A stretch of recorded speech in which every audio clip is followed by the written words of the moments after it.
have some volunteer please go outside to tell them that we have started. I think that works more than me going outside to say we're about to start.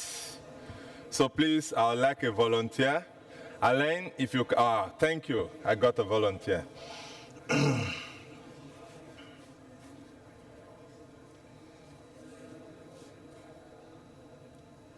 So I'd like to constitute quickly the table for this session, and I'd like to invite Chris from ISOC to please join me here. He will be presenting security in an IPv6 world. Chris, please join me. Thank you. Is Abbas here? Abbas? He would be doing the presentation on relationship between bandwidth measurement and BGP routing traffic. Abbas Iqbal, is he here? Yes, please join me here, Abbas. Then I would like the two gentlemen from CCSI to also join. Jean will be presenting on next generation IDC, and Zong will be talking on the evolution of security systems. Please join me here, please. Thank you. Hi. Good afternoon. Oh, no, it's still morning. Yes. Thank you.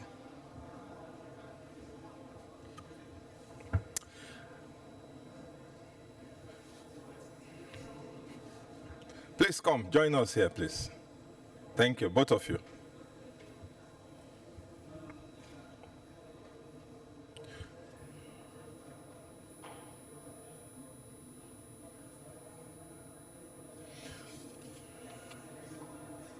So we will be taking the NOG reports immediately after lunch. We will be taking the NOG reports immediately after lunch.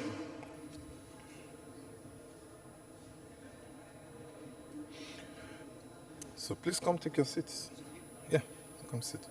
So I'd like to kick off by giving the floor to Chris to talk about security in an IPv6 world.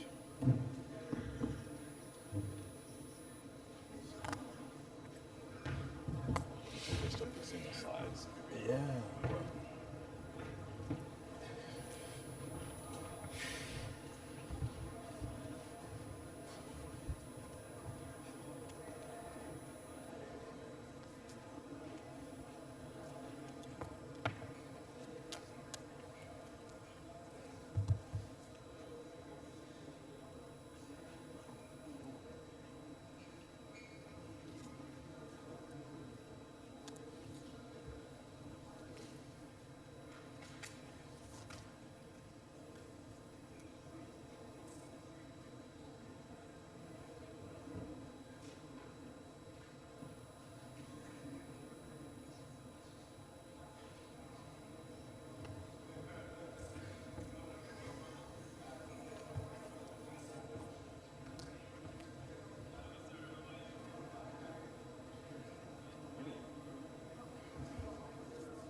Are we ready? I don't think so. The slides are, it's in the middle of the presentation and it's not on the screen.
Both, okay. Thank you, good morning. Thanks for having me here. Yes, as was mentioned, I'm going to talk about security in IPv6 and really talk about the myths of security that have been propagated. This is my first time here in Africa, so I put in a slide that has a little bit about me, but I'll let you look at that in the archive if you're interested, and I'll kind of skip over it now and get to the important bits. I want to set the stage a little bit. This isn't a comprehensive talk on IPv6 security. I don't have anywhere near the time or the expertise to give you all the details about IPv6 security today. But what I do want to do is talk about some of the most commonly held and most commonly propagated myths in IPv6. So the things that many of us have heard that maybe aren't so true. So let's get down to business here. As we go through this presentation, there's just a list of myths and then the facts kind of behind those myths. So the first myth that I wanted to look at is one that I hear quite a bit, which is, well, I'm not running IPv6, so I don't need to worry about IPv6 security. Which again, at first, kind of seems true, and I think that's why this myth gets propagated quite a bit. But the reality is that your applications are already running IPv6. So all of the major operating systems, Linux, Mac, BSD, Microsoft, all the way across the board, everything, all the new operating systems have IPv6 enabled, and they have it enabled by default typically. And as well as mobile devices, right? Both your iPhone or your Android or all the other smartphones, tablets, these things, they all have IPv6 support in them, and almost all of them have it turned on by default, and we'll try it first and then fall back to IPv4. And so if your users, your customers, your employees, whoever it is that your network is running for, they have these devices and they're probably using IPv6 on your network or on other people's networks without you even knowing about it. So if you haven't addressed IPv6 at all, you've allowed a giant backdoor to exist in your security policy right off the bat. Even if you haven't rolled out IPv6 on your routers or switches or anything yet, it's very likely that this traffic is already on your network.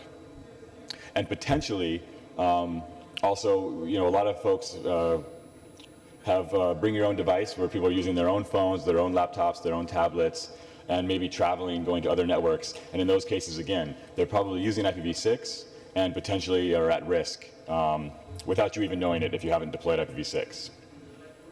Another thing is, kind of beyond that, right, is many of the operating systems, at least for the middle part, and some of the very new ones have stopped doing this, but in the middle years, there was automatic tunneling technologies. And so, today you've set up an IPv4 firewall and it stops, where you have some kind of security policy and you're blocking certain traffic in IPv4. But if your devices or devices on your network are building automatic tunnels where they're tunneling IPv6 traffic inside of IPv4 traffic, it's quite possible that they're tunneling IPv6 traffic that's doing things that are against your security policy directly through your firewall because it shows up only as a tunneling protocol. So it's another thing to worry about. So really the takeaway here is, even if you're not running IPv6, you probably should be doing an IPv6 security audit. And once you've done that, it may be easier just to roll out IPv6. So whether or not you're running IPv6, you probably need to worry about these things. Then once you've decided to deploy IPv6, another myth that comes up really often, people often say, oh, IPv6 has security designed in, or IPv6 is more secure than IPv4. And again, the reality is that's not quite true, and there's several reasons for that one. One of the reasons I think that people say that IPv6 has security built in is because IPv6 originally mandated IPsec, right? IP security. But at this point, IPsec is no longer new. It's been backported to IPv4. It's available for anyone to use. And the fact of the matter is, even if it is included in the IPv6 stack, that's no guarantee of security. You actually have to have applications that use it. And so having it built in is a good thing. It's a step forward, absolutely. But it's not the end of the story. You have to actually deploy applications that use IPsec in order to get that benefit. Another thing to remember as we kind of go into this is IPv6 was designed 15 or 20 years ago. Right, so if you look back at the internet of the early 90s when IPv6 was being developed, it's quite a bit different than the internet of today, right? Now our economies, our social lives, a lot of things depend on the internet. attacks have gotten bigger and more costly. And so if you're counting on folks who were engineering a protocol 20 years ago to protect you today, you're probably mistaken. One of the reasons behind that, extension headers are one of the things in IPv6 that can potentially cause you some problems. In IPv6, extension headers are actually a really good thing in my opinion because they make IPv6 very extensible. They allow you to change the protocol over time because you can add extension headers that add features or functionality to the protocol without having to change the base IP header, right? And so you get this chain of headers that all work together. But unfortunately, there are some flaws, security flaws in that method. Some of them are specific to specific types of extension headers that have already been defined. One of the worst ones is routing header type 0, RH0, which basically allows source routing. And if you remember, source routing was originally built into IPv4 as well, and then taken out. And it's basically the same thing happened with IPv6. We put in this header. It's been deprecated now, but there are still devices out in the wild that will pass on RH0 headers. And so you probably need to explicitly block these. And the reason is, when you're doing source routing, right, I'm able to, if I'm an attacker, and I can define the path that the packet takes through your network, I can basically tell it to do loops, right? And I can cause a fairly low bandwidth from my end denial of service attack. If I send a bunch of packets into your network and then they're just running around in circles because I've set up the path that they take as a source routing, I can congest your network and cause lots of problems. So it has been deprecated, but filtering them out explicitly is still a good idea. Another header that can cause problems is the hop-by-hop options header.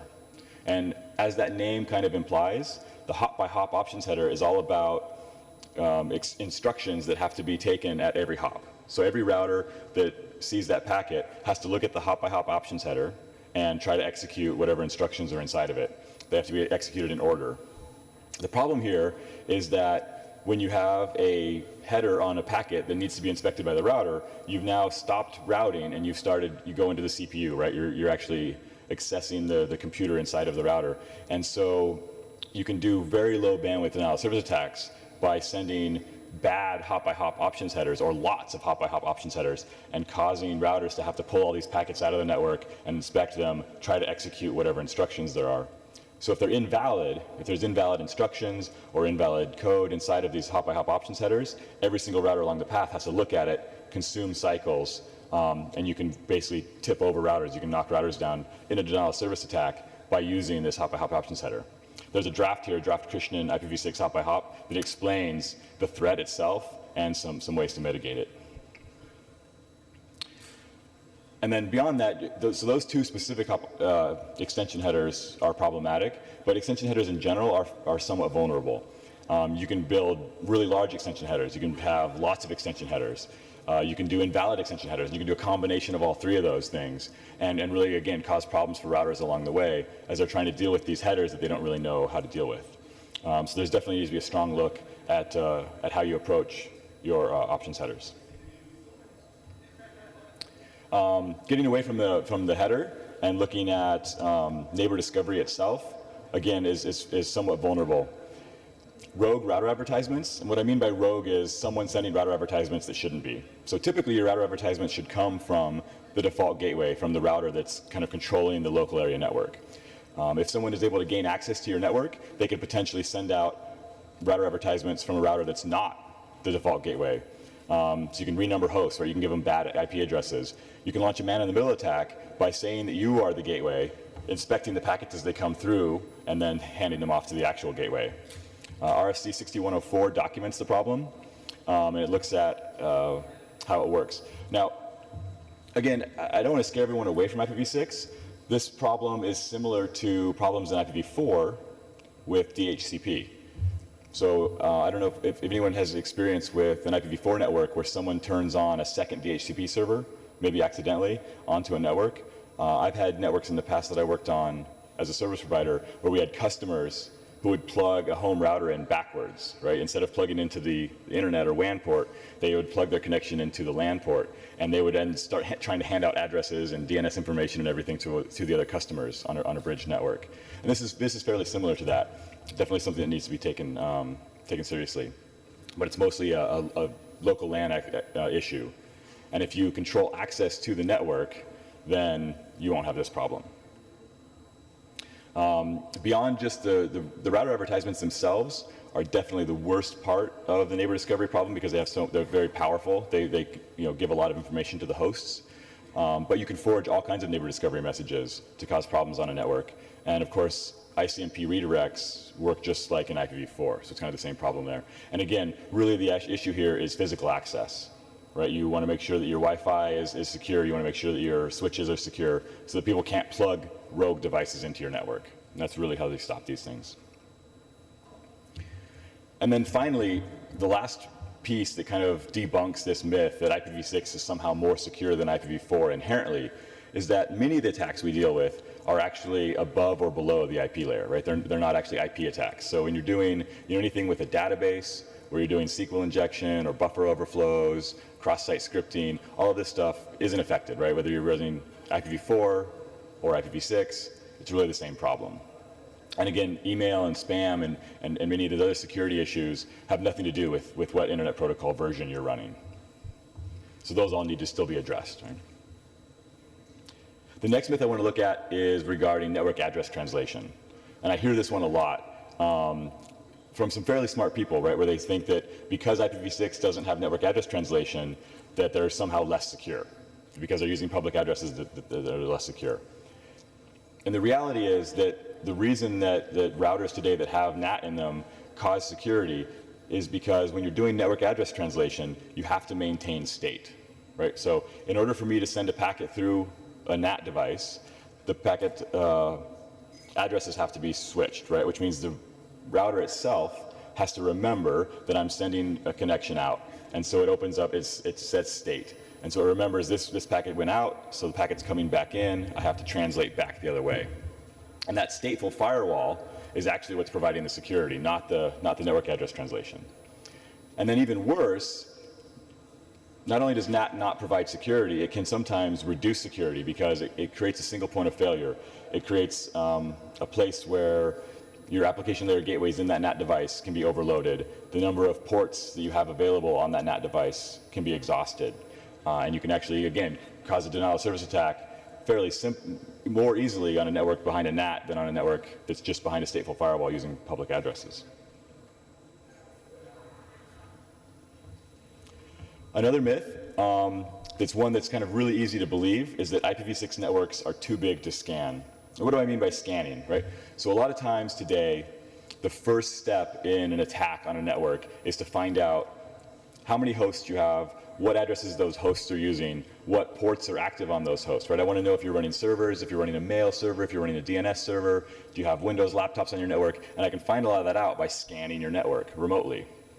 And in IPv4, that's fairly simple because we usually have networks that are sized to about the number of hosts you have on that network. Right? So in a /24 in IPv4, you have 256 addresses, and you probably have a couple hundred devices in there, or maybe less, but there's only 256 addresses I have to scan. In IPv6, the /64 is the default smallest network you can give out, which has about 18 quintillion addresses. So as my colleague Jan Zor is famous for saying, how many hosts can you fit on one /64? All of them. Right? Every device on the internet today could be put into one /64. And so, of course, scanning 18 trillion addresses is if you were going to do that, methodically one by one, it would take you longer than you probably want to wait. You don't want to wait, 15, 20 years to scan one network. But in reality, you don't have to do that. Attackers have ways where they can zone in on specific addresses. Here's some examples here. One of the biggest ones is that stateless address auto-configuration, SLAC, uses EUI64 addresses. EUI64 addresses are based on your MAC address. And of course, MAC addresses, there's only so many of them. And they all have half of the MAC address is a organization identifier, right? So Cisco, Juniper, Dell, Apple, all of these companies have an OUI. And so if I want to target a specific type of device, I can zone in exactly on those addresses based on the MAC address that's going to be in that EUI64 address. I can also track you based on your MAC address as you move around from network to network. If you're using DHCPv6 instead of Slack, which is probably a good idea on a managed network, many people make the mistake of using DHCPv6 in a sequential manner. So you're going to maybe start with either .1 or .10 or maybe .100, and again it's colon in IPv6. But so if you start with colon 100, and then you hand out 100, 101, 102. So if I just scan the low numbered addresses in order, I can probably find all of your hosts in that case. All the tunneling mechanisms, 6to4, ISOTAP, Teredo, they use well-known addresses. So again, I have another little bucket of addresses I can scan. Some addresses on point-to-point links on your routers, on your servers, are probably manually configured. You're going to statically set an address on those devices. And when you do that, again, on a point-to-point link, a lot of people put colon 1 on one side, colon 2 on the other side. So again, if I'm scanning the low-numbered addresses, I don't need to scan the entire /64. I can just scan the bottom and probably find many of your devices if you're doing it that way. And then, again, going back to neighbor discovery, if I'm able to exploit one node on your network, then using it, I can find all of the other addresses on your network. So if I'm able to crack into one device, I can then find all the other devices on that local LAN. And then finally, one of the problems that's been also documented is things like email leaking addresses out. So basically broadcasting in a public way what addresses you're using inside of your network. So all this goes to show that there's ways to get around this. And let me see if I have it here. Yeah, so another piece of this is privacy addresses, right? Which privacy addresses are temporary addresses. Many of the operating systems out there today, because of the EUI64 problem I mentioned, right? If you're using your MAC address to create your IP address, then the last 64 bits of your IP address is always the same. So as I move from network to network, my host identifier, right, the last 64 bits, the most specific parts of my address are the same as I move around. So even as I travel around the world, right, if I go to China and Djibouti and maybe back to the US, my host identifier stays the same, so I can be tracked. So because of that, to combat that, many of the operating systems now use temporary addresses. And those addresses basically change in some way. So they basically run a hash on the EUI64 to make it a random number so that you can't be tracked anymore.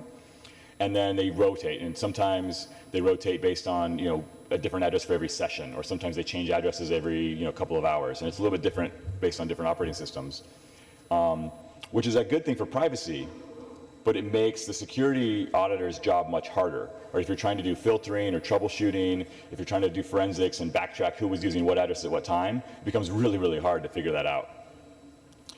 So an alternative to that, and this is a really good alternative, I think, also for things we saw on the last slide, is randomized DHCPv6, where you're actually using DHCP to hand out addresses that aren't sequential, right? You don't hand out 100, 101, 102.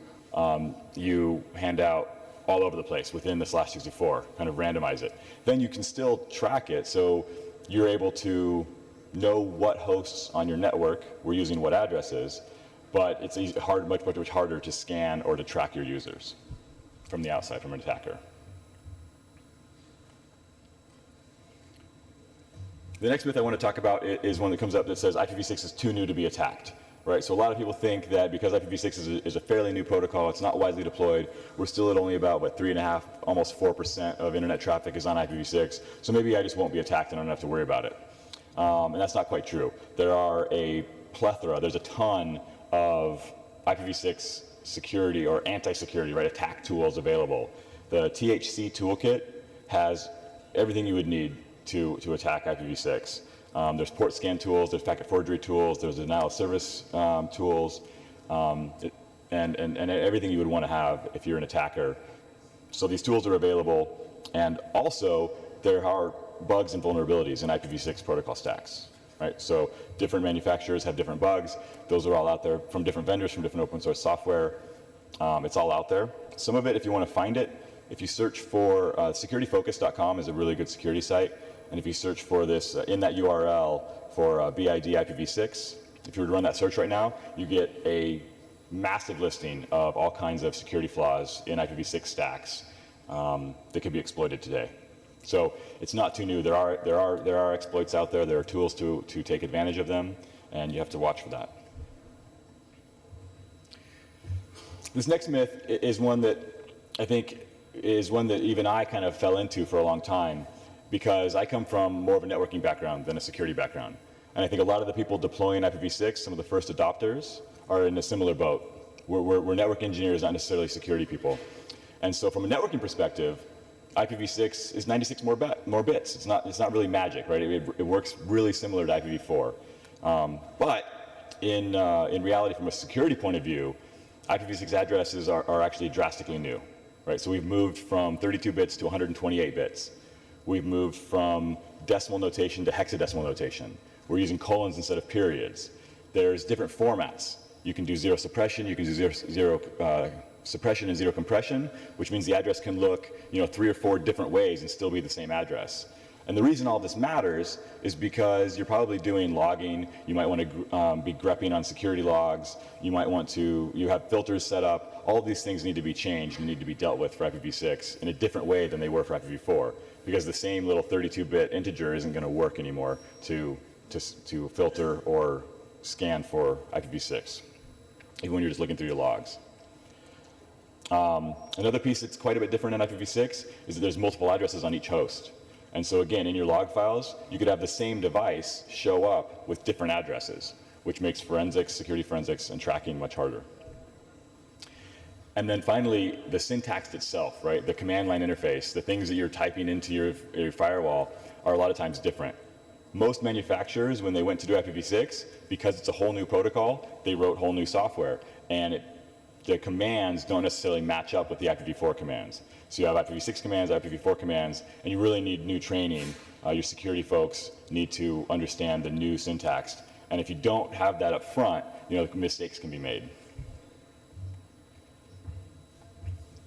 This is another one that I've told people before, erroneously in the past, is to configure your IPv6 filters or ACLs, ACLs, just like IPv4, which is almost true, right? From a policy perspective, you really do want your IPv4 security policy and your IPv6 security policy to match up. You want them to be the same.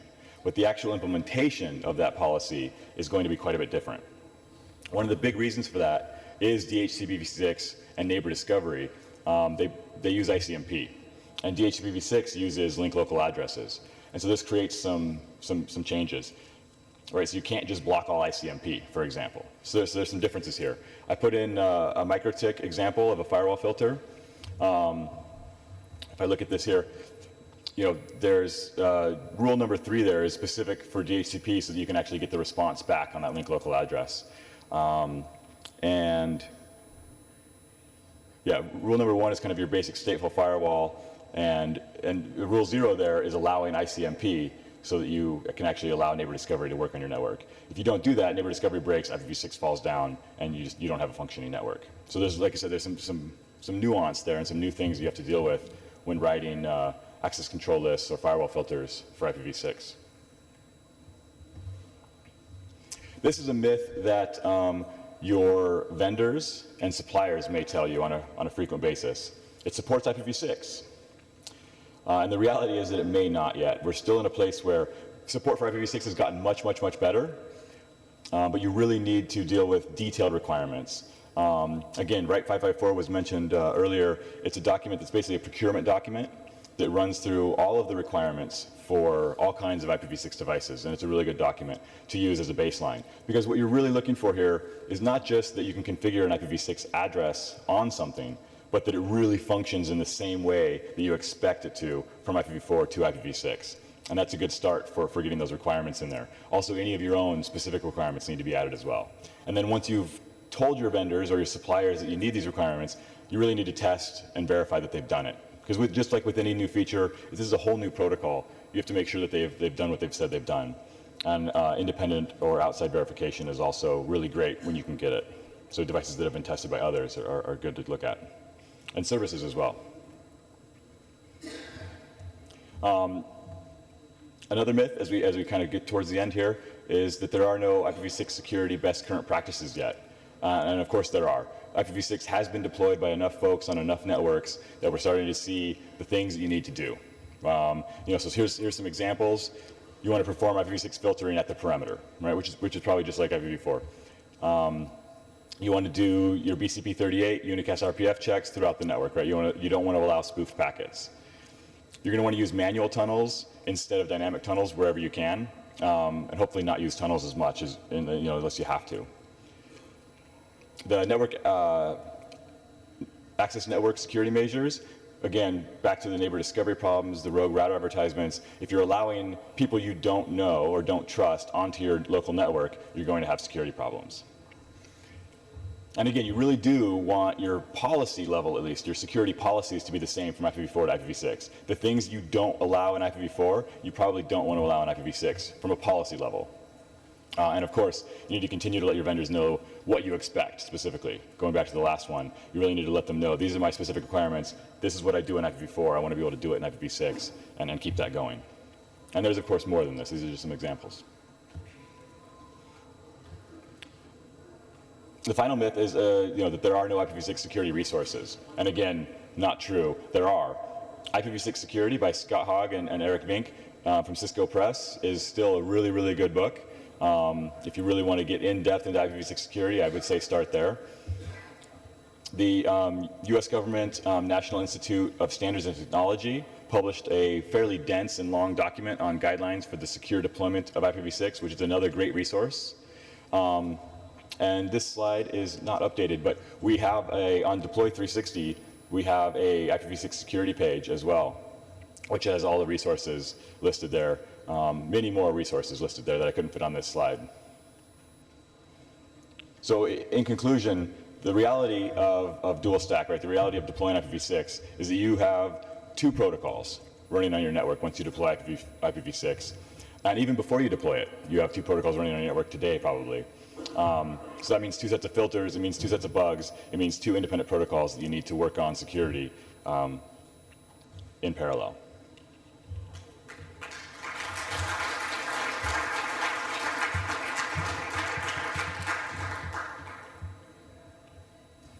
Thank you very much. Thank you.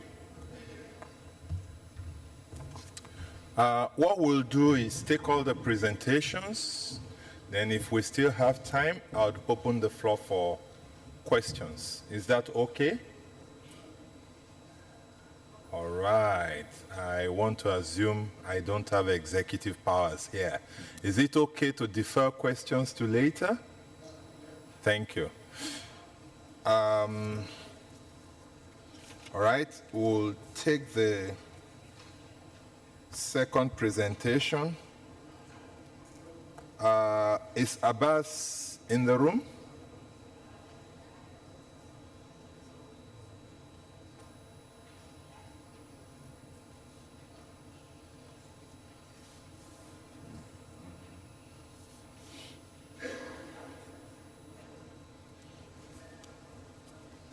Thank you. Please applause for Abbas.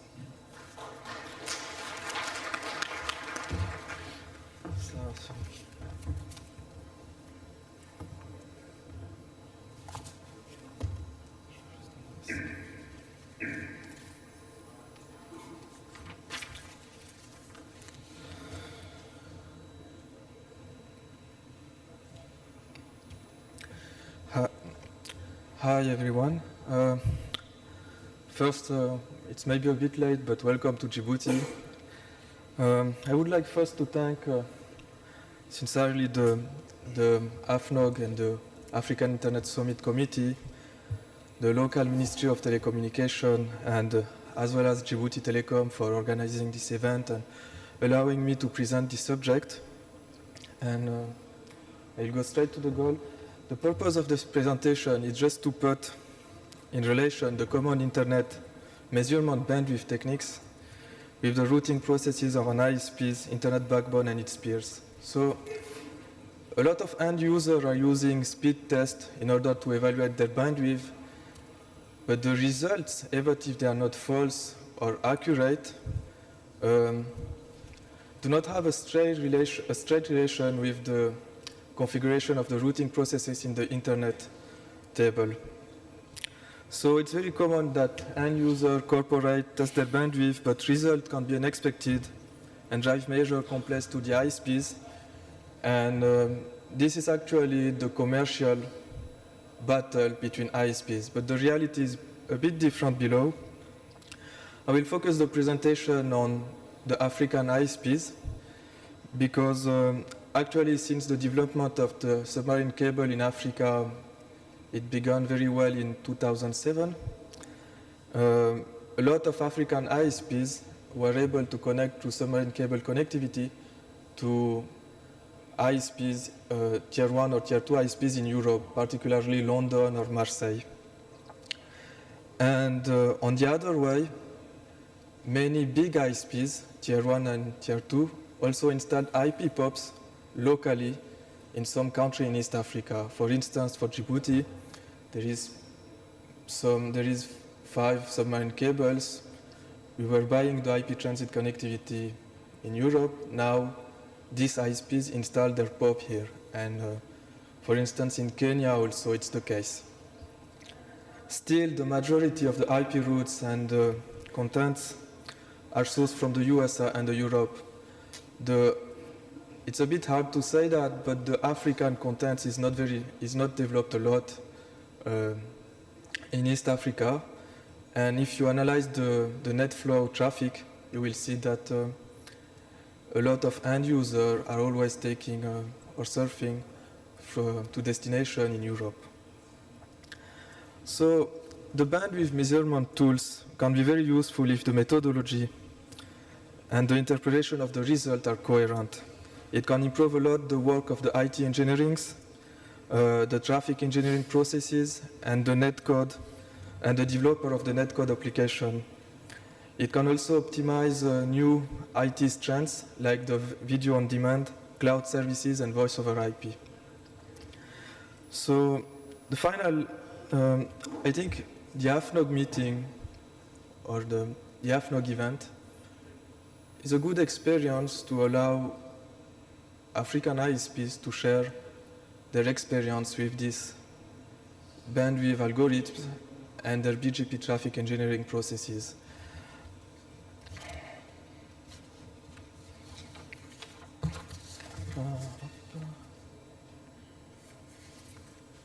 Sorry, just taking time to click.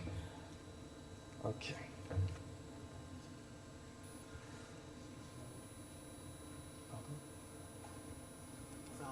Oui, c'est bon.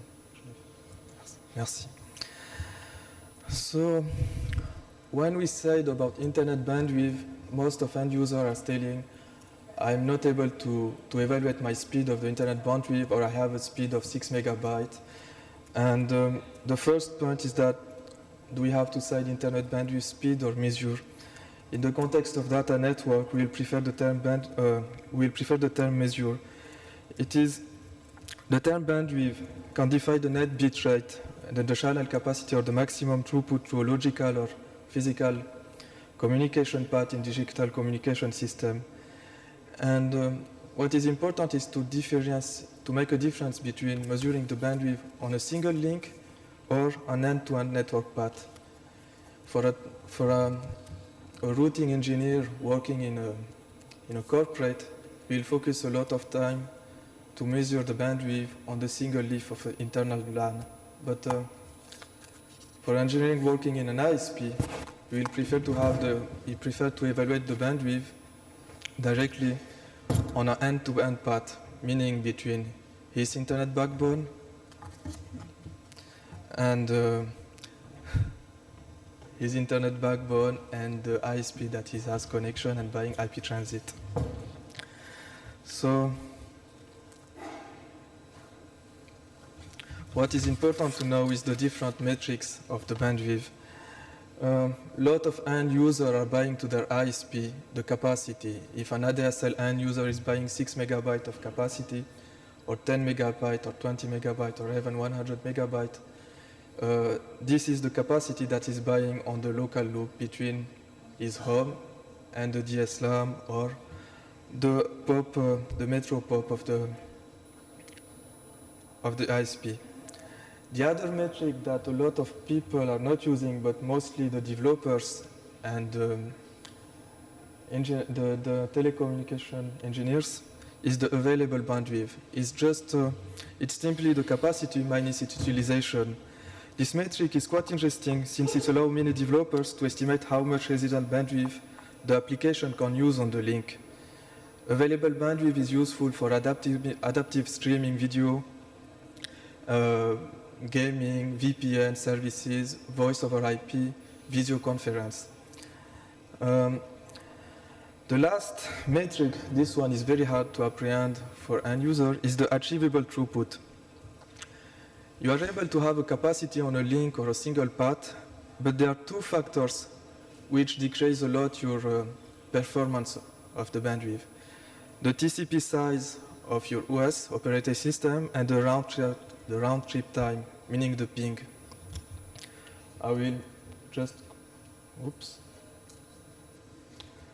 We'll just give a look to the diagram. Let's see that I have an end user in Asia and is downloading an application in a data center in Europe. He can have a fiber connectivity, a fiber to home connectivity of 100 meg.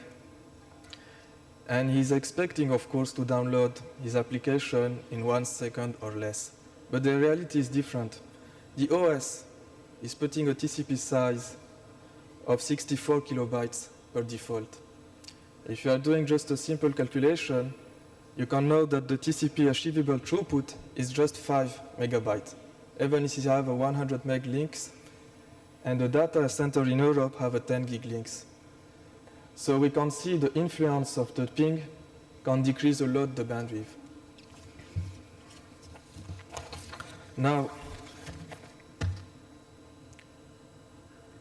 the internet bandwidth measurement literature show a common terminology on the internet. It can result a shared accepted practice in the use of the metrics.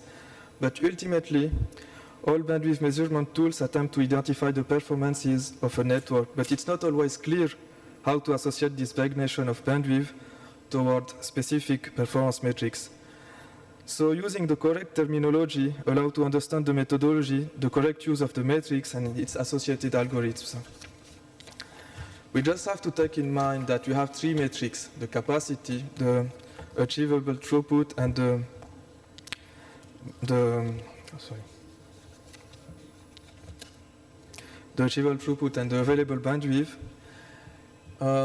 When I was saying that these metrics are applied on a single link or an end-to-end path, the single link for an IP point of view can be subdivided on segment. For the end-of-end path, it will be the hop between the routers. Each time you go through a router, there will be a hop. So a hop can be clustered into a sequence of segments, of course, and as a result, we can define an end-to-end network path as a sequence of IP hops, which delimit the logical path from a source to its destination. And this is here where it's very important to evaluate the capacity and the available bandwidth in order to get a really good quality of service of your traffic.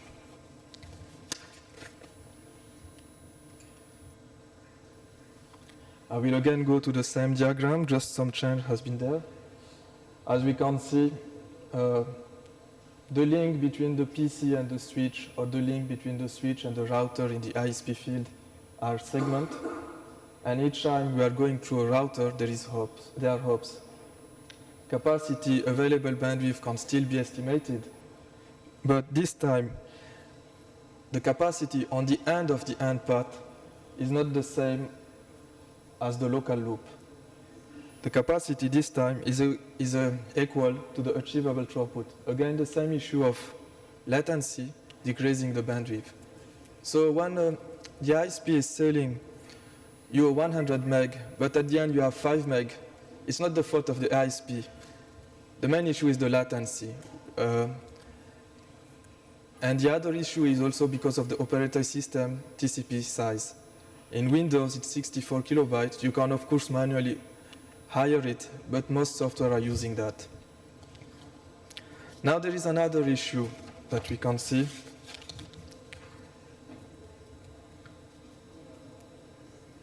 It's okay, it's just for information if people are downloading from the website. This is a non-exhaustive list of the common bandwidth measurement traffic, and we can fit different algorithms. Now, when an IP engineering is making the configuration of its router, he's working on a BGP IP point of view. He wants to load balance his traffic in order to maximize the revenue. And because the IP transit connectivity in Africa still costs a lot because of the transport on the submarine cable, the load balancing processes are very important. So let's just say, to summarize the BGP, that when that routes announcement allow IP packet stream flow from network in the opposite way. Advertising routes to another ISP mean that you receive or download IP packets. When you receive prefixes or routes, it allows you to send packets. And the speed is having an influence on these two ways. Just to globally summarize, it happened a lot for tier 3 ISPs to load balance their traffic by using the communities. And for a pool of users, they want their traffic to return exclusively through a way. And by that fact, you are adding an additional latency, and the performance of the bandwidth is decreasing, of course. To give it on a simple view of ping, let's say that I'm an ISP here. I have two submarine connectivity to ISPs in Europe, and I want to maximize my load balancing. I'm configuring my BGP traffic for this pool of users to come exclusively to the first tier 1 ISPs. But you see, when they are peering in Europe, the traffic from the second tier 1 ISP will come back from the first one and come then in Africa. You are adding an additional latency. If you are adding ping issues, the traffic engineering influences 30% of the bandwidth performance. It's very important to know that. And this commercially is a common error of a lot of BGP traffic engineering. More concretely, now a lot of newspapers are making rankings about the internet bandwidth in Africa. Like I was reading an article about Jeune Afrique saying that many countries in Africa have access to high bandwidth traffic.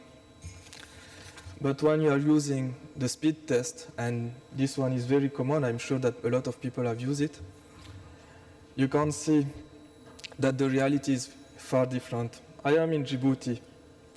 I'm doing a simple trace route and then a BGP routing table. I can see that my destination is going to Europe in Frankfurt. And when I'm doing the speed test, which is a fluid algorithm, the ping is 150, or in the reality it's 90. And it's saying that Djibouti Telecom is hosted in Saudi Telecom. In fact, it's not that way. The server which is doing the speed test is hosted in Saudi. And the fact that the end user in Djibouti is connecting to the speed test is adding 40 to 50 milliseconds. So the bandwidth, you have lost 30%. You are supposed to get 10 megabytes, but in reality you have 6. But if now the speed test server was in Frankfurt, the bandwidth will be 89 milliseconds, since the IPX and the CDN are connected directly, and you will be able to get a 10 megabyte connectivity. And this site, the speedtest.net, is saying to make maybe per day 5 million of measures. And a lot of newspapers are using this site to make internet ranking per country. But in the reality, it's not false, it's not also true. To conclude, majority of tools focus on giving bandwidth measure results on an end-to-end path, but few of them are able to localize the thinnest link. When you are making a speed test, you know that you have 6 meg, but you have purchased the bandwidth to you have subscribed to a 20 meg offer. You don't know where is the congestion of the link. There is not this point of spatial temporal issue is not declared with the algorithms. If the engineer can have statistics information on thinnest link associated with net flow analyzer, IT engineer could readapt the traffic engineer more accurately. Same can be said for developers. Information on thinnest link will allow to give more accurate traffic on adaptive mechanism bandwidth. Let's say adaptive streaming control, voice over IP, video conference, gaming. So few tools provide localization information on bottleneck links. However, some of them need to be reupdated also. There are new constraints on the internet, poison traffic DDoS, lack of adaptability of firewall to quickly identify bandwidth optimization, optimized probing tools. All this algorithm is based on ICMP protocol packets with minusing the timestamp and the timestamp live return. And many firewalls are blocking the ICMP packets. So you cannot accurately measure your bandwidth. Sometimes even when you are using some algorithms, they are assimilated to DDoS traffic, so it's completely rejected. To conclude, this presentation is a bit exhaustive, I have to summarize, but I just wanted to pass one message. The internet bandwidth measurement literature is quite developed and advanced, but it's not readapted to the evolution of the internet.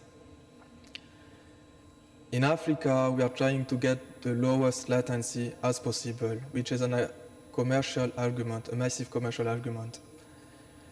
If now the AFNOG meeting can allow to have a return shared experience for operator and telco stakeholders, it could improve the development of these tools. We are using a lot of monitoring tools like CACTI, Nagios, MRTG, and I'm sure that a lot of us have already implemented some probe by developing some plugin. But still, if the experience won't be shared, we could advance together. The point is that we need to develop in Africa the new trend services like in Europe, the video on demand, the HD streaming, and the video conference and the voice over IP protocols. And for that, many ISPs are trying to optimize their traffic. But in the end, it's reducing the available bandwidth that they're purchasing. Just to conclude quickly, I have heard a lot of ISPs saying that I'm buying connectivity from another submarine cable, and then for instance, in the Middle East, and then my traffic is going back to Europe instead of going directly from the long of East Africa to Djibouti, Egypt, and Europe. Going to another way, which is not the natural shortcut path, add latency. So of course, the capacity that you buy is less expensive, but in the reality, you are not using the full capacity, and this is a loss of revenue. The last point that I would like to say is that if we can develop a community through the AFNOG, or the African Internet Summit, and establish and share a common knowledge about the use of these tools and optimize the internet traffic, it could be very beneficial for everyone and all the end user. I would like just to thank you for sharing your time and your attention. And